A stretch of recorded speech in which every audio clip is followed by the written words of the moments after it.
ഒരു നേരം തൊഴുതു മടങ്ങുമ്പോൾ തോന്നും ഒരു വട്ടം കൂടി തൊഴേണമെന്ന്.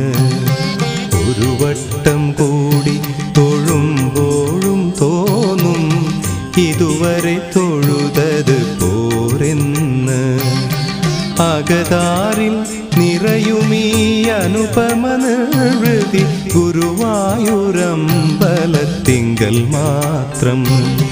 ഒരു നേരം തൊഴുതു മടങ്ങുമ്പോൾ തോന്നും ഒരു വട്ടം കൂടി തൊഴേണമെന്ന്.